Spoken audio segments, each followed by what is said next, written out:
Hey, what's going on, everybody? On this episode, we're going to be doing a couple quests. Here I am checking out Lumbridge. The first time I've been here since starting RS3. And I must say, it's completely different. I like the fact that there's a chest right here where, I'm not sure. It's like the arty square mixed with Lumbridge with all the seed stalls and the cake stalls and whatnot. And I don't know how I feel about it, but I'm sure it makes life easier and a little less grindy this way. Kind of got all your stalls in one spot. I'm gonna grab these shears here and see if I can do sheep shear later on, and it looks like I already have shears, so let's drop this. Let's walk around and explore Lumbridge for a second here. Pick up some free money. Ooh, 25 GP. That's alright. Not sure what the herald is. Customize. Okay, I can't do that. Got a tree patch here. That's pretty dope. I wonder if the one behind Lumbridge is still there, or is it just over here now? But yeah, on this episode, I'm gonna do a couple of the beginner quests that everybody does at first, like Cook's Assistant and Sheep Shearer, Restless Ghost, Goblin Diplomacy. You know, the big name ones that everybody does when they first start playing RuneScape for the first time. Just to see how it is, if it's the same things or how things are different. That willow is pretty nice looking. I'm not sure what this sign is here. It seems like the Lumbridge gate is a lot tighter than on OS. Nostroth. I don't know who that is either. But I'm going to pick up this Cook Assistance quest, and I'm going to fast forward through the quest. You know, it's not.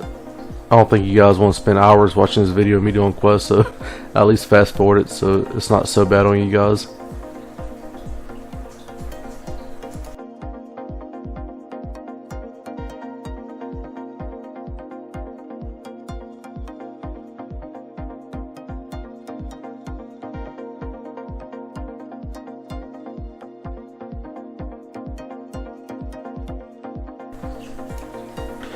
So let's leaving Lumbridge Castle, and I should be speeding up here shortly.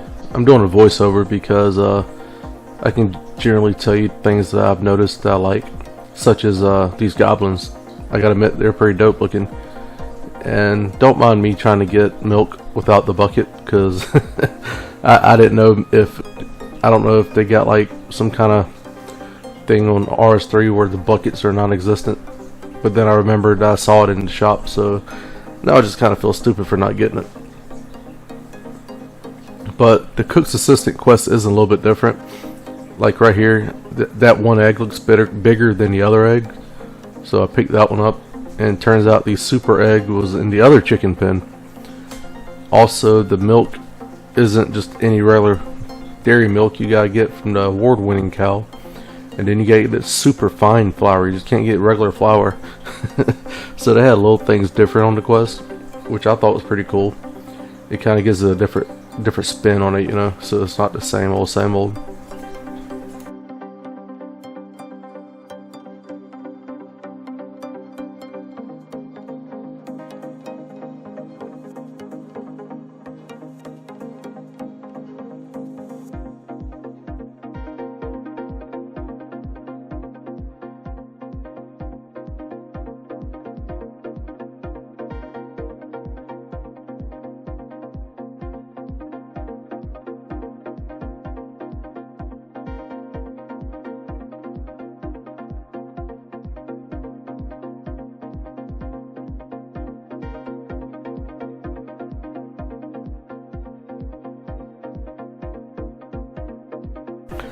So my overall opinion on the change of the Cook's Assistant is a positive one, because you can't get the items unless you have the quest, because the dialogue wouldn't fit without getting the items.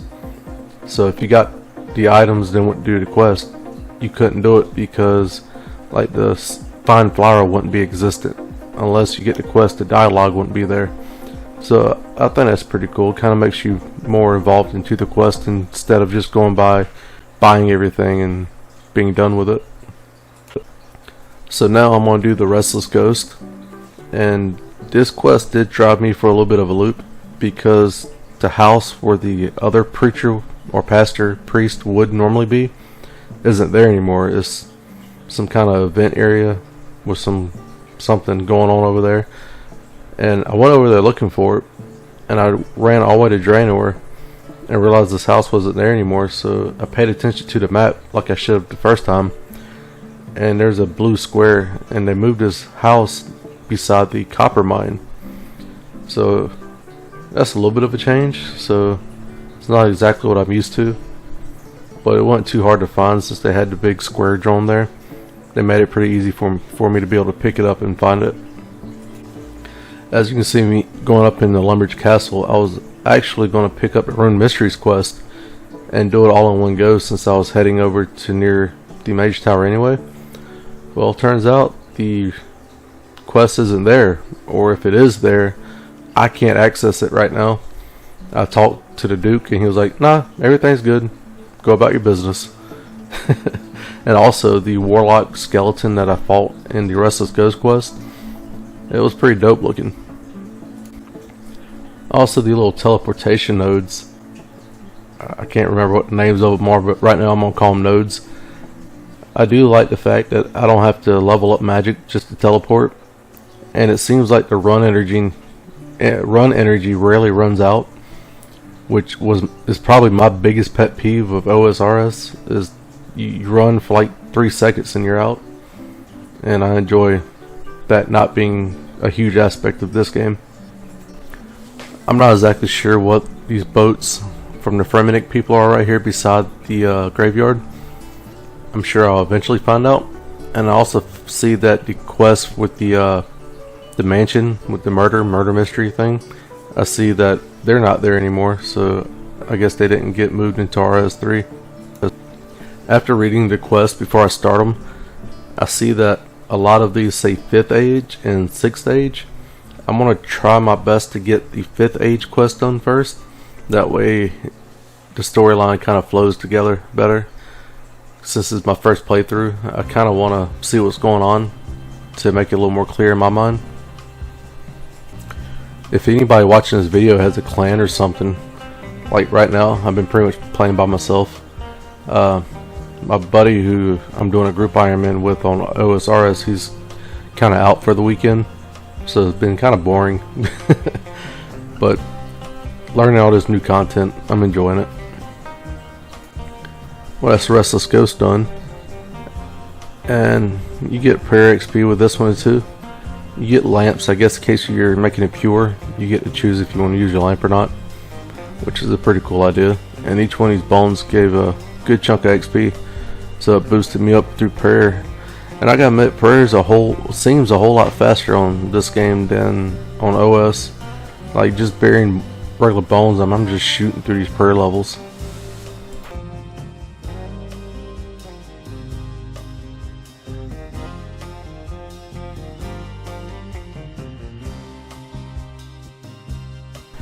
This looks like this is a quest giver. It's a quest I've never done before, but since I'm right here, I might as well go and get it done.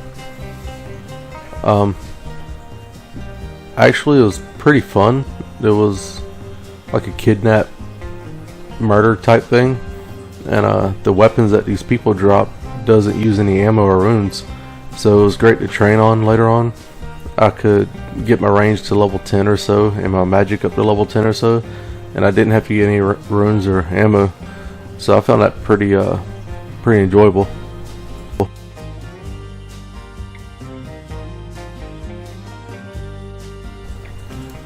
And a lot of these quests have voice acting and a lot of cutscenes and stuff, and you can tell they spend a lot more time making these. And obviously I had to go beat the bad guy. You get an option to let them live or kill them or rob them. And obviously you sit there kidnapping somebody for a blood pact, I'm going to kill you. I'm going to kill every one of you, because it's like John Wick and She's My Dog, you know. You just can't kill my dog, you ain't going to get away with it. I'm going to just slaughter you, you know what I'm saying? And I was trying to attack this person like an idiot with a melee weapon.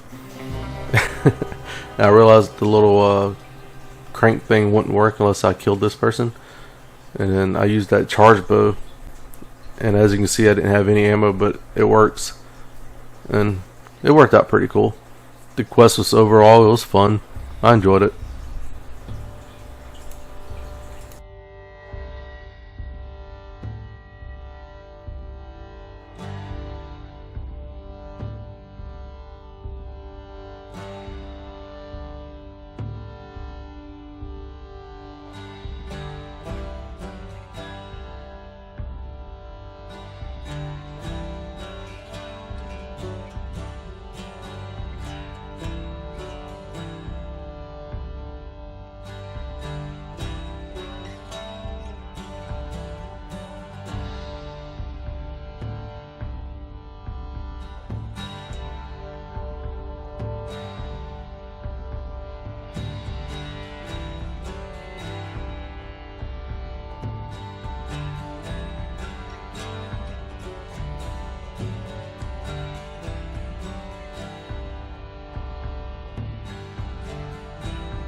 On these treasure hunter keys, first off, I'm going back in here because after that little tomb thing fell, I just want to see if I missed anything. But here I'm gonna pick up the sheep shearer quest, and it's a little bit different because you gotta shear black sheep instead of white sheep because he's needing wool for a guy with dark armor or black armor, so that's why he wants the black wool. But anyway, back to what I was saying about the treasure chest key things on this game. You get these keys to open up chests to get like XP lamps and whatever else. Or I've been saving them up. As of now, I've gotten about 30, I believe. As of me doing this voiceover, I'm saving up to like 50 or 100. And I'm gonna do like just one big open up and see what I get. I think it'd be better to do it that way instead of 2 here and 2 there. And also later on, I'm guessing if my level's higher, I'll get more XP if it goes by a percentage. I'm not exactly sure how it works because I hadn't used one yet. But I know usually if you wait, things are better. So that's what I'm doing this time.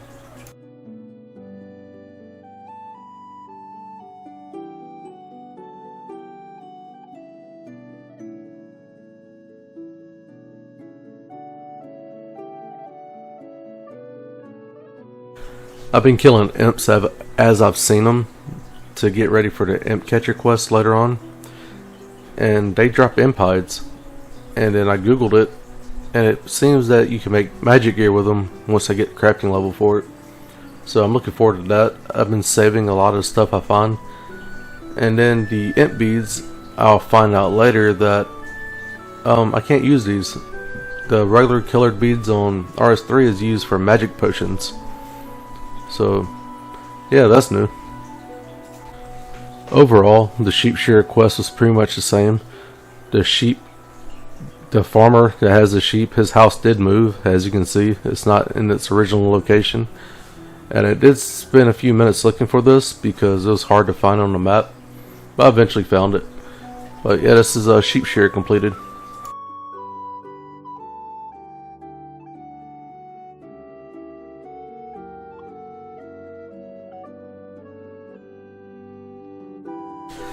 This quest is called Stolen Hearts, or Stolen Heart.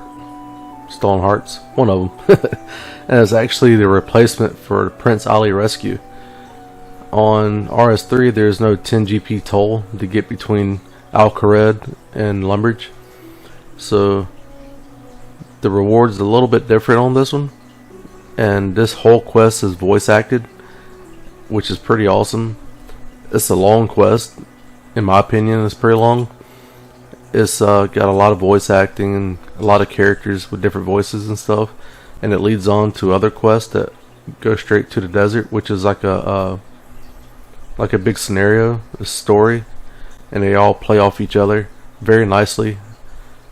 And I'm very happy with the way the story turned out.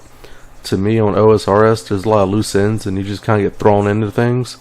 Whereas on RS3, the story of the quest are a little more expressed in a fashion where you can follow it a whole lot easier, and it makes sense to me better. Whereas OSRS, you gotta walk around, talk to various people to try to piece together what's actually going on, in my opinion.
I also found a little money maker while I was messing around. When I was in Draenor, I went ahead and got the dyes later on for the Goblin Diplomacy quest. And I went to the G just to check on prices. I see the blue dye was over 3k each, and the woad leads were only selling for like 24 GP. So I made, every day I've been making 50 at a time, and making me 150k. So every day it's like 350k for like 2 minutes of work. It's pretty awesome. I mean, I'm sure that's not good money in RS3, but for me just starting off a fresh account and I'm making 150k, I think it's pretty decent.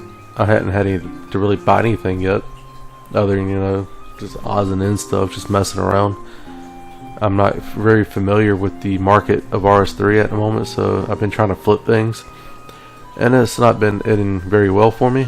And some of them has, so I'm gonna keep trying things and making a little GP here and there to help me get along better.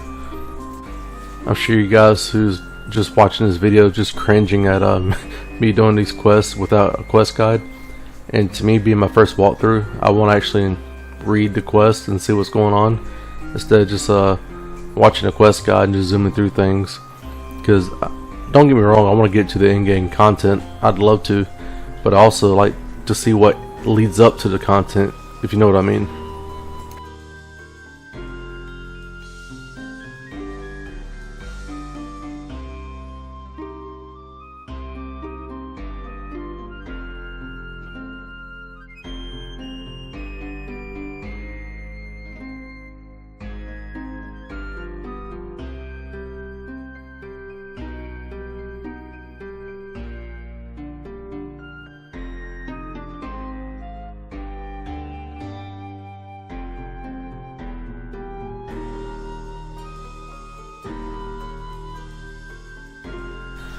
There's a lot of betrayal in this game.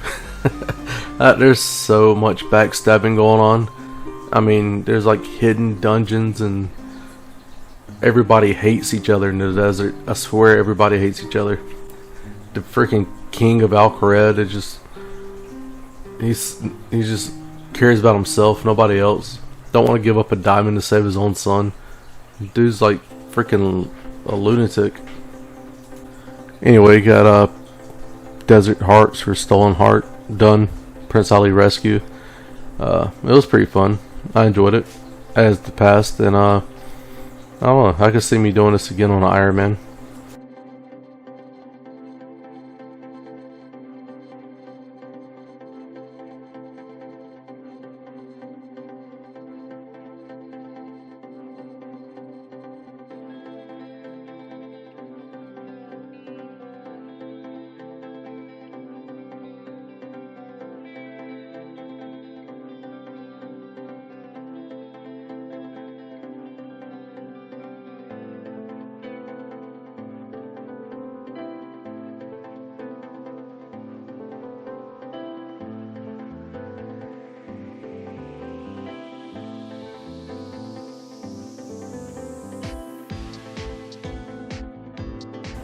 So this is the immediate follow-up quest. It's called Jack of Spades, and the whole story behind it is Ozan is trying to get the diamond back, from what I could gather, and he goes around and steals the heirlooms and possessions of the people in charge of Menefos, and he gives you the items back after he steals them, and he's the mysterious Jack of Spades, and they entrust you to go find this Jack of Spades and get their items back. Well, one by one, every time you get introduced to one of these people, the Jack of Spades pops up out of nowhere and steals the item. And then after he steals all the items from every faction of Menefos, he gives them all to you. And in return, the items back to these leaders of each faction, and you get reputation points, 1,000 per item you return. And then after I return all the items, I unlock the GE. I never used it. I'm not exactly sure where it's at yet, but the Menefos area is a whole lot bigger than what they have in OSRS. Appears to have a lot more to do as well. I saw a port section. I'm guessing you'll be able to fish off of it maybe, and there's a working section that has a pyramid and different shops and stuff. I didn't really get a chance to investigate it fully as I was doing this quest, and I was just trying to get it knocked out before I forget about it and do other things. But it was pretty cool. Anyway, got this quest done, and it gave me some construction XP and some agility XP. I hadn't did the first level of agility yet, and I'm gaining pretty decent XP just from doing these beginner quests. I'm happy with it because I hate agility. And here is the imp catcher, and boy, I was a little upset with this one. I killed so many imps. I mean, I had 50, 60 imp hides in my bank, and he doesn't want these beads. These are fake beads. Fake beads, I tell you, fake beads. So he gives me a map, and apparently there's NPC imps that are stationed in each part of the map where the rune essence altars are, and you got little mini games you gotta do with each one of them, and at the end of each one they throw up at your feet and the bead is there. Like this little fuckhead, I had to make him a hot bowl of water because he was congested, so he's gotta inhale this steam so he can throw the fuck up all over my fucking feet with an anal bead. I don't understand why, but that's what I had to do. And this guy, he just gets spanked around and I just beat it out of him.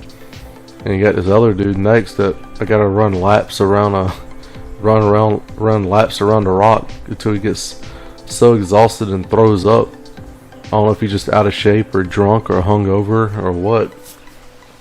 And the last guy, he's just depressed because the wizard entrusted him with all these beads and he couldn't do it right.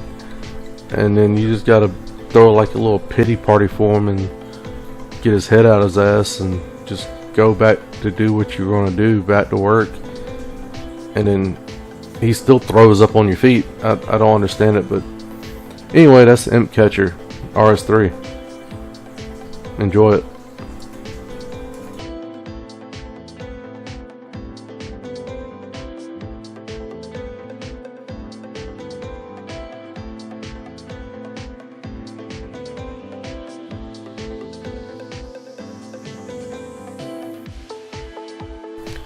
Goblin Diplomacy was literally the exact same thing as OSRS.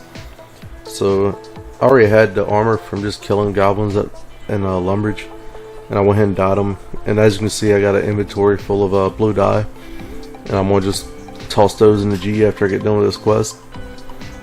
But this quest, you know, pretty straightforward. You go in there, he's got some different color handcuff links and leg bands on.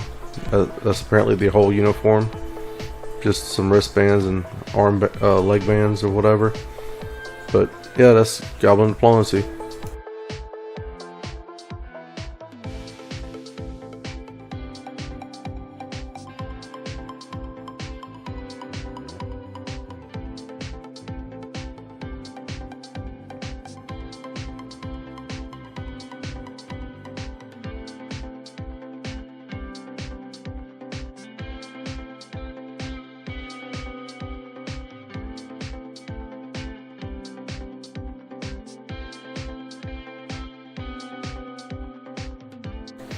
And this is the final quest I'm going to do on this video. The Druidic Ritual. Druidic Ritual. And it is different than the OSRS one, as you don't have to get the rat meat, bear meat, and all that stuff. On this one, you fish up a special fish and use a chisel to get his scales off. And then you also got to get a walking plant, some kind of wormwood or something, I believe it was called, and water from the abominable gelatin dudes from the first Slayer task on the last video.